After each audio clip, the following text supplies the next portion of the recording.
Oh, I feel for my brother. Feel for my brother.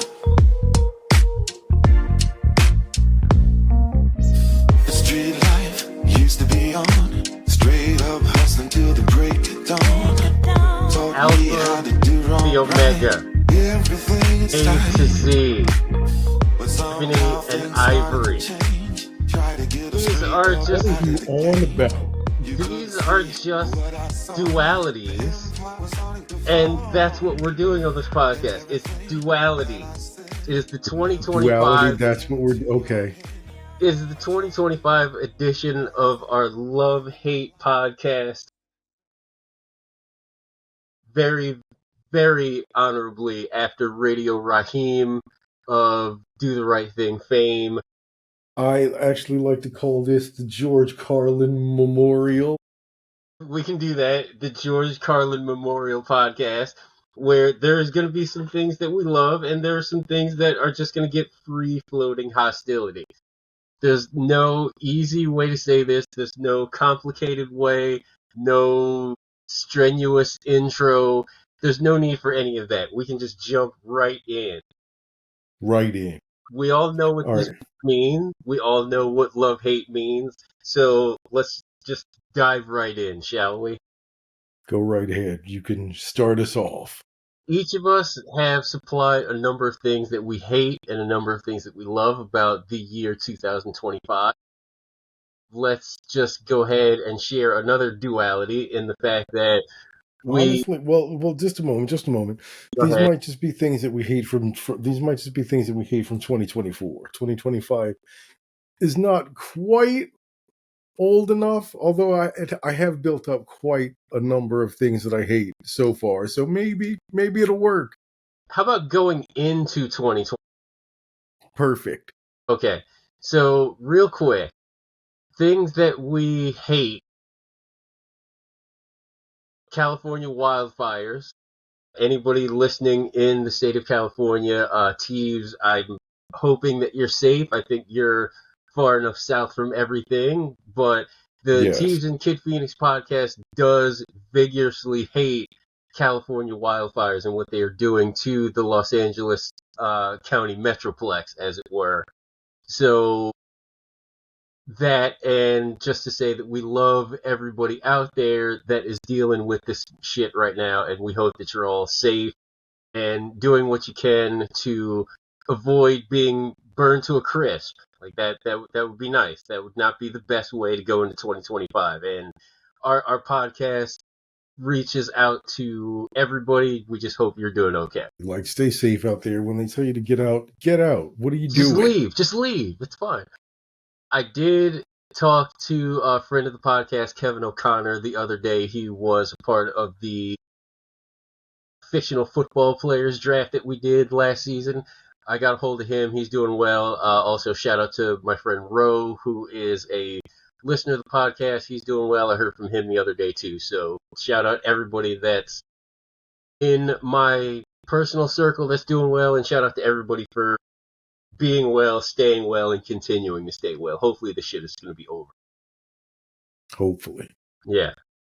And hopefully it doesn't stray any further south, because then I got to worry about your ass when I don't want to. Well, let's all just be hopeful and thankful that we get some moisture soon enough. Yeah.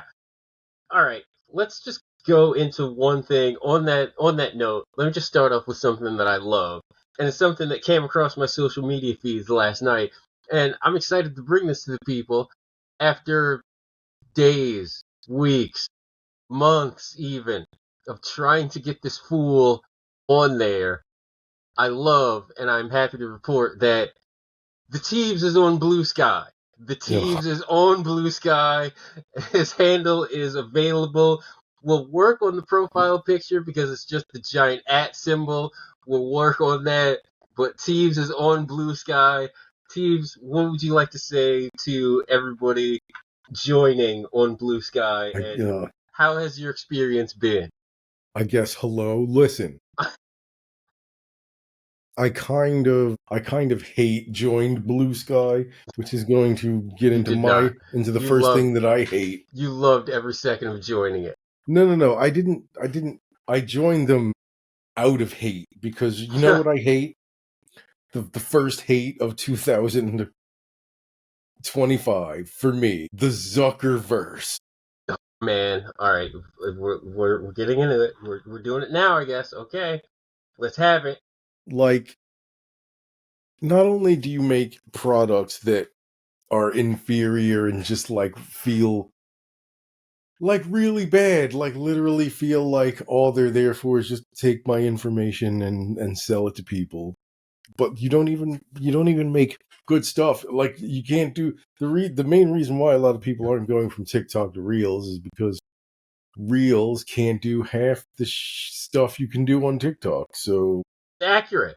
people are just people don't want to be there, and it feels like people especially don't want to be there after he lobbied so hard to get TikTok taken away. So I'm going to maintain a presence, a very moderate presence on there, Very limited presence. but start looking for Teebs on some other platforms because It's honestly kind of funny that you bring this up because I am of the mindset now where it's like my personal Facebook page, I feel like Meta, whatever the hell he wants to call it now, um, he took the fact checking provisions off. So that kind of leads me to believe that it's going to be this like wild hellscape that basically Twitter has become. And I've been off of Twitter for months now, and I have loved every second of it. yeah, that's great. So maybe we've come to that point. That's an interesting question, and I'll just go into it. Have we reached the boiling point with not all of social media, but certain ones like Twitter and now X, where it's like this has gone too far in one direction, and we're tired of being on this thing. We want the alternatives. I think people just want alternatives. People feel like, there's certain platforms that have gotten taken over by a very vocal minority, and A very toxic vocal minority too. people are just noping out of there. Like, You remember the good old days when, like, Facebook and Twitter was all about, like, oh, I'm eating a ham sandwich with golden spicy brown mustard, and it was delicious. Those were the posts that we were getting in Facebook's infancy. And it was great. It was a bit simple, and, like, maybe I don't need to know exactly when and how long you went to the gym, but it was innocent, I guess is the word I want to use. well, there's definitely more of a sense of a community on TikTok, and that's like the algorithm on Instagram is just oppressive. You can't do anything without without monetizing and paying for ads. Like you can't grow at all. They force you to do reels, whether or not you have content that's reel worthy. Like it's it's not great. And the alternatives haven't really shown themselves yet. Like Blue Sky is still growing. We don't know what the hell the TikTok equivalent is going to be. The next thing, like a lot of people are saying, like Lemon 8, but that doesn't really work because that's owned by ByteDance, and they're going to suffer the same fate as TikTok. And I'm not switching over to Reels or Threads or anything like that. I gotta say, I I'm probably going to gravitate more towards like YouTube for that stuff. Yeah, it's probably not that Google is that much better. It's just um, at least YouTube has something of a tradition of long form content, and at least it's got some kind of community on there. And there's the Facebook, built-in. honestly, sorry, quickly, the only reason I was going on to Facebook is because of groups and to find audiences for my stuff. Because I literally can't grow on Instagram unless you maintain a Dickensian posting schedule, Yeah, which I don't feel like you should have to do in order to just get people to look at your stuff. I shouldn't have to post 3 times a day reels and stories and all this other stuff just to get people to come look at my stuff. Like, it's just a lot of work. It's like a second job to get to grow on there. Right. And like, I have a job. Like, I have a life that I have to get to that I prefer wouldn't be on Instagram all day, every day. And TikTok, you could just go on there, throw in a video, and post it up. And chances are people would see it. Now, like, I don't know. And with Instagram, with Facebook, and the amount that you have to post to, like, get a presence, like, does that feel it's like kind of sucking the joy a little bit out of the stuff that you're creating? I feel like it's affecting the stuff that you're creating in the fact that you now have to tailor it in ways that you know will work on Instagram. Right. Which is effed up, because I don't, it shouldn't be that way. Like, the whole promise of social media was like, you wouldn't have to mold yourself to a certain style or you could just be you and put it out there, and people that wanted to gravitate toward it would gravitate toward it. Now it's just like any other, it's like television or film or anything like that. Like, you have to be a certain style to get the views, and that's what I hate. That's what I came to social media to get away from. And listen, like, shout out to the grinders that are actually out there doing what they need to Hold do on, to, hold like, on, stay hold on. present. Hold on, watch it. Not those grinders, you Maybe jerk. don't, maybe use another word in the context of social media. Wow, I can't respond to that, so I'm just gonna power through this and keep this train on the tracks. Shout out to everybody that makes it work. I'll just phrase it that way. But when you look at, like, us, like Teebs and KidPhoenix, like, we both have full-time jobs, and Teebs has his art thing, I have my journalism thing, and we just don't have enough time in the day to do all of that, plus serve some algorithm. Right, the algorithm should be working for us, not the other way around. Exactly. Correct me if I'm wrong. And don't get me wrong, this is the season of standardization and monetization. True. But, we still love doing this as, like, a hobby, pretty much. We're out here, by and large, we're out here to serve the community. So Exactly. we're just doing that. That's what we do. Want to move on to some stuff that we maybe love a little bit? What do you love going into this year? Well, dovetailing with my hate, what things that I love is the TikTok community, because this is fantastic. So, as you may or may not know, much of the TikTok audience, upon learning that the Supreme Court was leaning in the direction of upholding the ban, flocked and upholding a ban that was taken up because fears of Chinese getting a hold of your data, using it for espionage purposes, whatever. Which was debunked in hearings with their owner, I think last year it was. Just absolutely debunked, no merit whatsoever. TikTok aficionados have been signing up in droves to an app called Red Note, which is heard about this. Which is actually the Chinese version of TikTok, which sits on Chinese servers in China. And you literally have to say, yes, it is okay if China has my data for this. They're literally, the good people of TikTok are saying, oh, you don't want us to have this because you're afraid that China might take our data? We will actually just give China our data. How about that? How does that work for you? Incredible flex. Incredible flex. But I love the TikTok community so much. Do we need to get a Red Note account? Do we need to do this now? No, I'm not doing that. No? That's right. Because you need to know Mandarin in order to work it right. I don't know. That's a bit much. I'm saying this with all respect and love possible, but where I work, there are a lot of Asian American students, so I'm sure one of them could help me with that.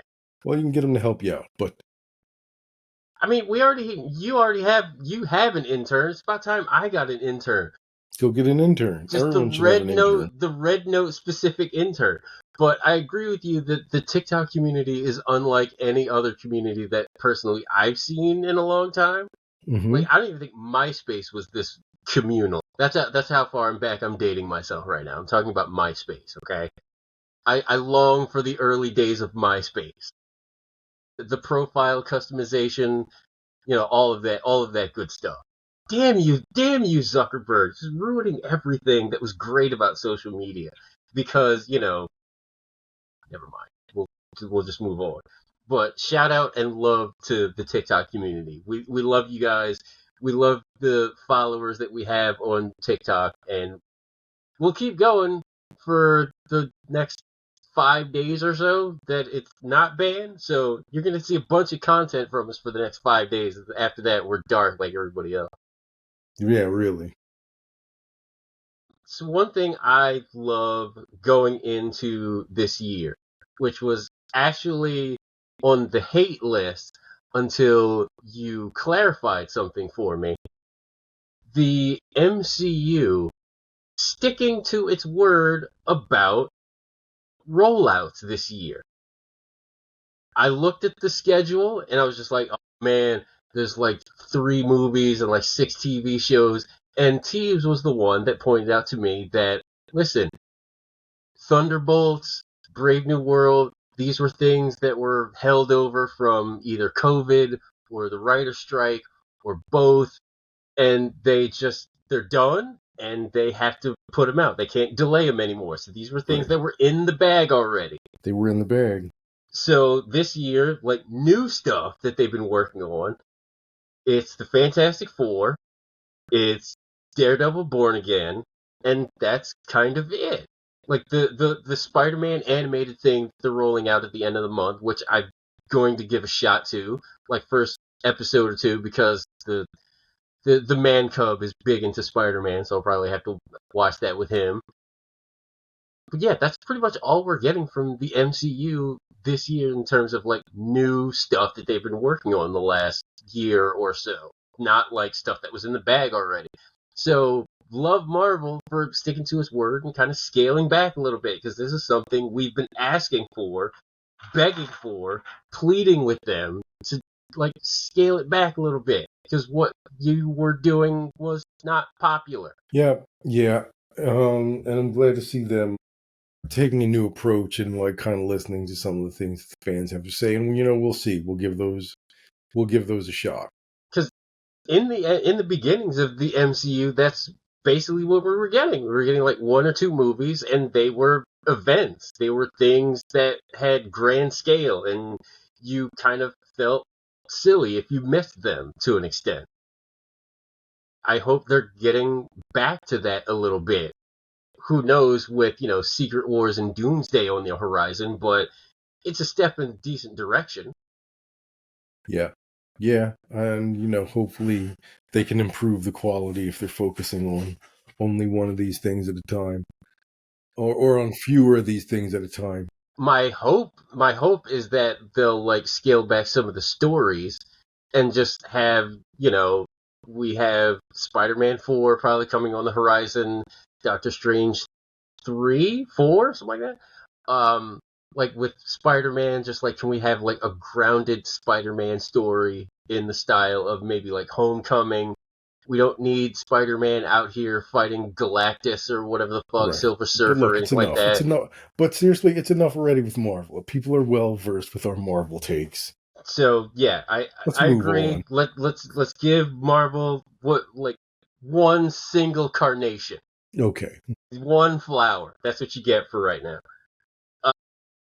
Teebs, your next item up for bid, so to speak. That's right. Price is Right reference in 2025. That's right. The self-checkout lane. Oh, Jesus Christ. Jesus.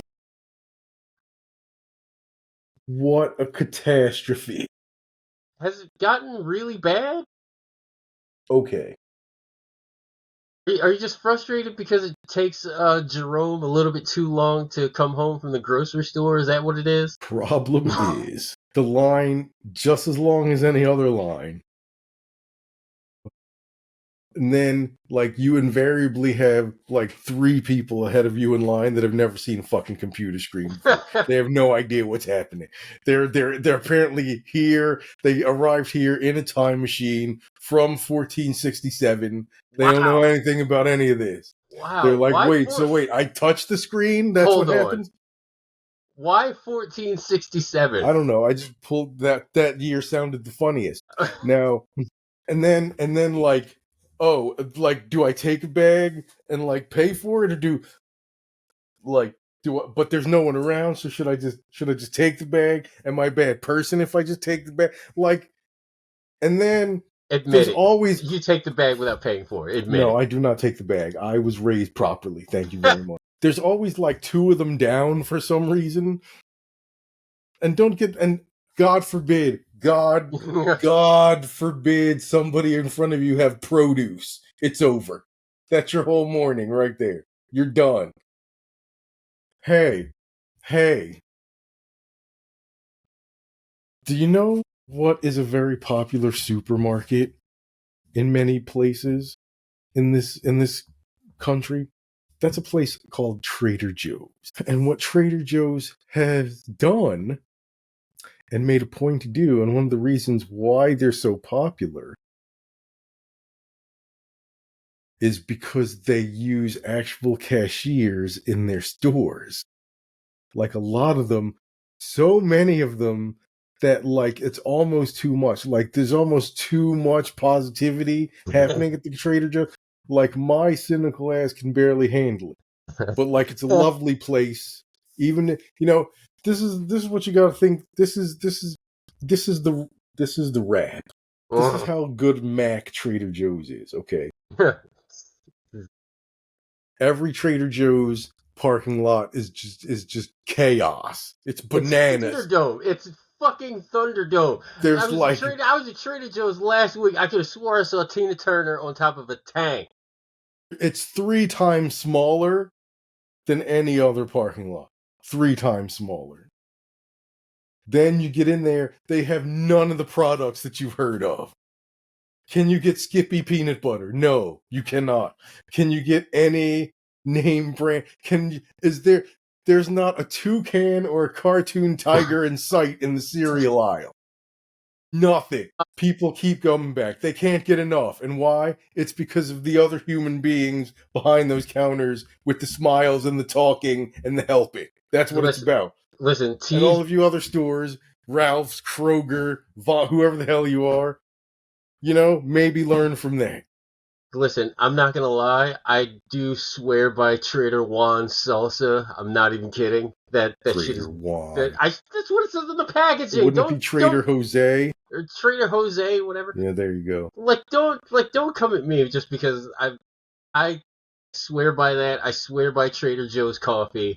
I swear by the little individual bowl meals that they have, like $5 orange chicken in a bowl, and it tastes better than most Chinese places that I've ever gone to. I swear by the sparkling beverage drinks. Right, but my sister-in-law, your wife, she turned me on to the ginger turmeric sparkling drinks. I can't get enough of them.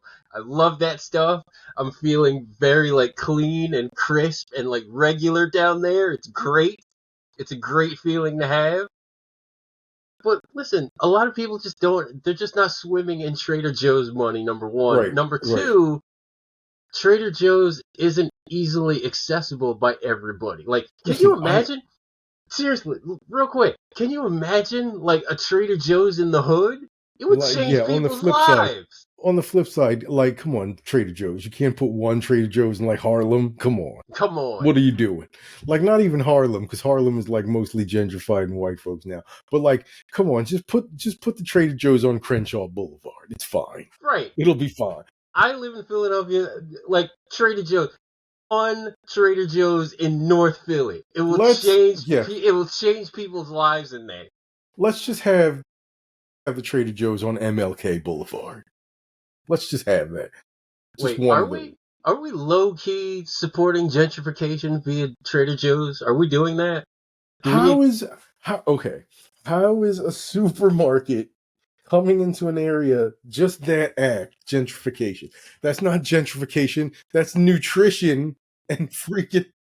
I'm just saying, there's always that stigma where it's just like, oh, if a Starbucks moves in, or a Trader Joe's moves in, or a Whole Foods moves in, don't tell me you've never heard that saying, or that line of thinking. Okay, but by the same token, like, what's the Chinese food store and the deli and the little weird ass store that has like 90-day-old products in there, and you know what's really going on. Yeah. Like, what the bodega, like, how are they helping the community right now? Right. There's a difference between if like a Trader Joe's gets put up versus like if a Dollar General gets put up. Right. I'd much rather have a Trader Joe's than a Dollar General.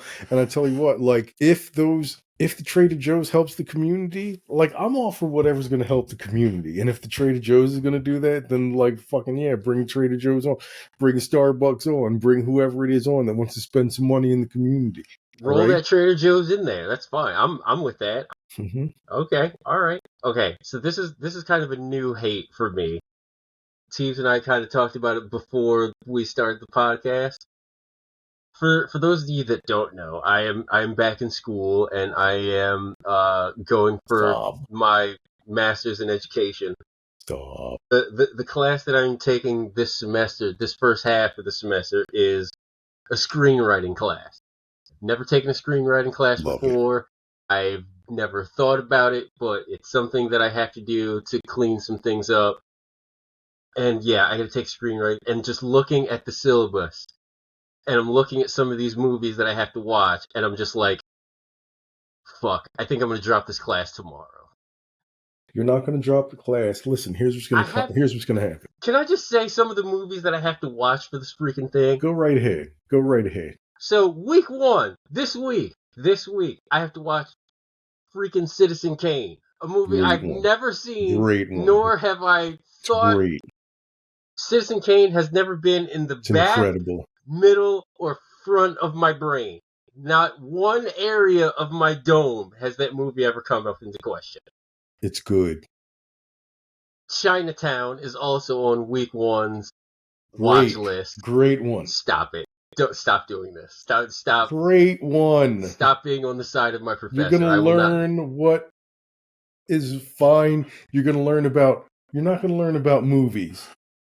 You're not going to learn about flicks. You're going to learn about films. Here we go. You're going to learn about cinema. With that bullshit. Cinema with a capital C. That's what we're talking about. I hate you for supporting this. I really do. Other things that I have to watch this first. It's an 8-week course, by the way, and I have to watch all this shit. Everything Everywhere All at Once, which I actually enjoyed, but then being John Malkovich is in there too. Casablanca is on this list. I'm like, I'm not watching Casablanca. Yes, you are. Why would you not watch Casablanca? Can I just watch the Cliff Notes version? Aren't there like many television episodes that movie was based on? Can I just watch that instead? When you watch it, you're going to recognize a lot of stuff because everything is ripped it off. But that doesn't mean, but everything is ripped it off for a reason. It's great. And listen, here's what I'm going to do for you. What? Here's what I'm going to do. What? Since you're going to become a film connoisseur, film bro, as it were. I'm not becoming a film bro. I'm going to get my local establishment. So what's your favorite kind? Are you more of a brie or a Gruyere man? Stop it. What kind of cheese we're not do you want for them on the charcuterie? Do you want on your charcuterie board?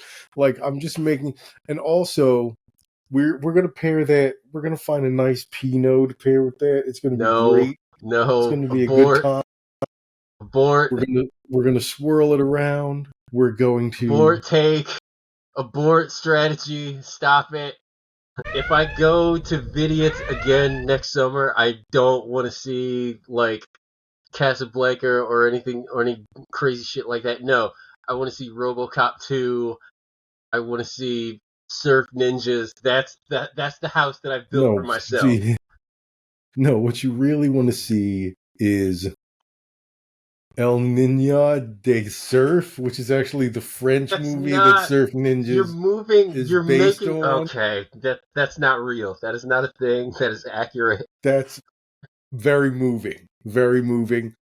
The Leslie Nielsen character is played by Gerard Depardieu, and he does a Stop. fantastic job. Okay, I'm gonna say this right now. I'm gonna say this right now, and you can quote me. We're recording this podcast on January 14th. I swear to God, when this 8 weeks is over, I'm watching American Pie. I'm watching Dude, Where's My Car? I'm watching any silly nonsense I can get my hands on to revert my brain back to its normal state. No, I'm telling you. I'm Once going you to the watch, same movie theaters that I no, do all the time. I'm going to walk in, I'm going to get a bucket of popcorn and a hot dog, and I'm just going to watch with the people. Okay? I don't no, need charcuterie. I don't need nah, bro. I don't need a filet mignon while I'm watching whatever movie. No, I'm not No. doing that. You're going to be with me doing deep dives with Sanjay Ray Oh films. my God. Come on. Life of Apu. Let's go. Oh my God. I swear to God, I'm telling you this now. If this class leads me to want to watch JFK every November, I swear I'm going to beat the shit out of you. I'm not doing it. I'm Happy. not doing it. Okay, alright. Moving on from this humiliation and embarrassment. What's next on your list? Love or hate? What do we got? So, the next thing that I hate, and this might hurt a little bit, this might sting, so just prepare yourself. I mean, I already know you hate me. It's fine. It's nothing personal. As much as it pains me to say this, and as much crap as I'm sure to receive from having this take, Alright, I'm sitting up. Hold on. Philadelphia Eagles fans. Now listen You hate to me. them? I hate them because of one specific reason. Can you tell me something, as a diehard Eagles fan? Why do you hate the Dallas Cowboys? Why do you think people hate the Dallas Cowboys? I can only give you my best educated guess. Let's hear it. So, a lot of Philadelphia Eagles fans my age, right? They grew up with the Dallas Cowboys dynasty of the 90s and how annoying they were because they won all the time and carried that into their fandom to this like we're better than everybody because we do all of the winning. And that has filtered down into the younger generations and it just keeps going and keeps going and keeps going. Am I making any sense? Yeah, you're making sense. Now let me just okay. But real quick, let me just spin that real quick back because the Cowboys also had a dynasty in the 70s, and I don't remember. Maybe I was too young. I don't remember a whole cast of a whole city of fans hating the Dallas Cowboys in like the 80s. Maybe I was too young, but when I got to my formative football watching years, like when I was like in my teens, it was always hate the Dallas Cowboys, and it was largely due in part to the fact that Cowboys were always winning Super Bowls. They would always beat us in the division. They would beat us in the playoffs. So maybe it's just the fact that we lost to them so many freaking times. We just came to hate them because we got tired of getting our asses beat all the time. So that's very interesting. So what you're saying is the team won consistently, Right. and that level of production That and level of winning, dominance, yeah. that level of dominance kind of filtered down into an arrogance about the team that people were not that appreciative of. Again, that's just my best educated guess. Sure, and I would say that's correct. You have also just described the current Philadelphia Eagles. You have become what you despise. You are now the Dallas Cowboys. Congratulations. Congratulations to you. Nice work. Can I push back on that just a No, little you may bit? not. Hold on. The clown is down. No, pick the clown back up. I want to push back on that a little bit. I would say that it's possible. Actually, you might be right. Because Dallas Cowboys in the 90s had good ownership, good leadership, and then that led to success. Philadelphia Eagles did the same thing with Andy Reid. Again, this is a nerd podcast. We're talking about fucking football, but whatever. Andy Reid for all those years. They had Howie Roseman for damn near 20 years at this point, and it's just like he just continues to lap other teams. Right. So, what has been the most successful NFC franchise for the last 10 years, from 2014 to now? I'm pretty pretty sure you could make a case for it being the Eagles. You could There's make a not a lot case. of You could make a case for the Eagles. You could also kind of make a case for San Francisco, I guess. Okay, San Francisco has been to 2 Super Bowls, but in between those 2 Super Bowls, they had like 2 sub 6-win seasons. The Eagles have not done that. Here's my question to you, and I'm probably going to alienate like a lot of people further north of on I-95. Is there a fan base that will ever be as obnoxious, as hated, as just despised as, for example, Boston Red Sox, New England Patriots? I feel like that's the top of the mountain as far as like hated fan base. Actually, since they stopped winning stuff, you haven't heard a lot of noise from them. They stopped winning stuff. The Eagles are still winning stuff, so you're That's still true. hearing from them. That's true. But then you're also still hearing from Cowboys fans as well, where they're just like every Not year as is our loud, year. not as loud, not as boisterous. At the They beginning of the kind of feel season, like at the beginning of the season, you'll always hear this is our year, this is the one, and then it tapers off by like midseason. every team says that. But see, here's the The thing. Here's the Cleveland thing. Browns are not saying that. I believe they might have said that at the beginning of this season. Yeah. Listen, every team gets 1 week to think they have a shot. Okay? All right, that's fair.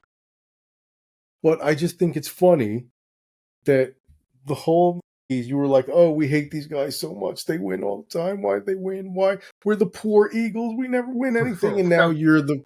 Now you're the guys. Listen, and you're doing the same thing as the Cowboys fans. Listen, it's hard being the class of the NFC, okay? It's really hard. You've become what you despise. Thanks for that. Thanks for knocking me off my high horse just as we won a playoff game. So thank you for that. Let me get into the last thing that I love. And I know I just talked about the MCU, but like for fuck's sake, there's been some good nerditry. There's been some good nerditry that I'm looking forward to. DC, James Gunn, I love what you're doing so far. So far, I like it. I like what I'm seeing. Creature Commandos, very good. Everybody should watch it. Superman Legacy, the new movie that's coming out this summer, looks good. I'm very hopeful for it. Lanterns, got the casting right. I'm interested in it being like a true detective-like story. It's something that's intriguing to me as a Green Lantern fan. Nothing can be as bad as the Ryan Reynolds Green Lantern movie, which Teebs and I have talked about. Like, maybe we need to like double check and make sure that movie was really as bad as people say it was. Spoiler alert, yes it was. But DC, James Gunn, I like what they're doing so far. I love what they're doing so far, and we'll see if the Matt Reeves Batman becomes canon or part of the DC Studios universe. That's in talks. I would be open to that if they weave it in the right way. I just like where DC is headed going into this year, and I'm looking forward to this new Superman movie because, like you said on some podcasts, it may not be the best thing, but the DC universe needs to be centered around Superman. It cannot be centered around Batman. We tried that, and it doesn't really work. Let's center it around the bread and butter. Let's center it around the gravy here. So my Okay, I get where you're coming from. We're gonna be hopeful. I am not as hopeful myself. I'm. Let's go to a new hate of mine. Real quick, last thing about this. Like, maybe I like Creature Commandos a lot. Maybe because it gave me a lot of James Gunn Suicide Squad vibes, and I happen to really like James Gunn Suicide Squad. So the fact that he just continued to do that at first as like a little taste, I'm very happy with what he put together with that, and I am excited to see what he does with some of these DC heroes. We're on the 1 yard line with Jason Momoa playing Lobo, which is like the most perfect of perfect casting. Okay, so here is my. Okay, so I've been watching a lot of Pluto television. I don't know why. I like the simplicity of just turning it on and there being something on, and then you can just watch it. You're That's just there. fine. You're just there. Every morning I However, wake up and I'm watching the Inspector Gadget channel. Don't ask. however, Pluto has ads. And as I'm watching these ads, first of all, pharmaceutical ads, Jesus Christ, bro. Bro. How many times am I going to watch some shit where a lady in a nice blouse, like, just walks around Or a and, like, sundress. or a sundress, just like talks to some people, picks some flowers, like has what seems to be a very engaging conversation with a nice gentleman, where they just roll off like the most disturbing litany of side effects Oh my god, I'm glad that you they brought could. that up. And by the time that commercial is over, I swear to God, I know I'm not the only one who's had this experience. By the time the commercial's over, I can't remember what the actual fucking drug is for in the first place. Is it possible that like every pharmaceutical commercial is basically like a Super Bowl ad, or like half of them, where there's just like it's a 2 minute story about an Audi, and there's like gladiator shit going on, and then they fast forward to like Atlantis or something, and next thing you know, there's the Audi driving across the ocean. I'm like, what does anything about this have to do with a car? The one that I hate the most, seriously, I do not know what this is. It's an ad for this fucking Jeep that for some reason the wheels can turn on an angle and it can move sideways like a sidewinder. The Who crab asked walk. for that? The Who crab wants walk. it? The crab walk. Why do we need a Jeep that can crab walk? Who asked for this? Who needs this? Why? You know who? Why? I don't know. Apparently that's the only thing this Jeep has over any other Jeep, is it can crab walk. Are you kidding me? Can listen, when I'm in a car, I just need to drive straight, okay? I don't need to, I just need vertical. I don't need horizontal. I don't need side to side driving capability. You know why? Because that's what the steering wheel is for. Yeah, seriously. Make sure the car can drive straight first. Yeah. Next thing you know, I'm in an accident because this thing decided to crab walk on its own. Can you imagine? Can you imagine like the potential pullover situations? Like, sorry, you're swerving in and out of the highway there, sir. It's like I was crab walking across the lane. What do you want from me?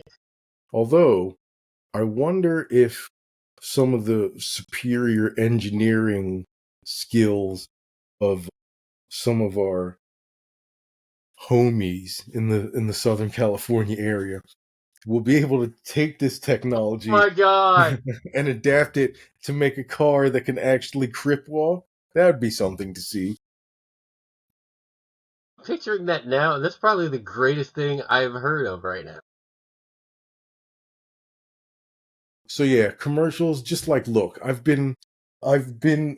spent nearly 50 years of my life just having corporate propaganda shot into my fucking face. It's like, seriously, I should be able to I should be like, no, I'm good. No more, please. Can we just circle back to some of these like side effects, right? Like Mm-hmm. it's a cancer, like for example, it's like a cancer treatment, but then some of the side effects may be like cell destruction or loss of vision or anything like that. Like, Yeah. if the side effects are worse than what I have, I'll stick with what I have. Side effects are you might shit out your mouth. Demonic possession. I'll live with the cancer. Thank you very much. I'll take my chances Jesus. with the cancer. You know what we shouldn't take chances with, though? What's that? Our presence on social media, as it were, right now. You can follow, subscribe to the podcast.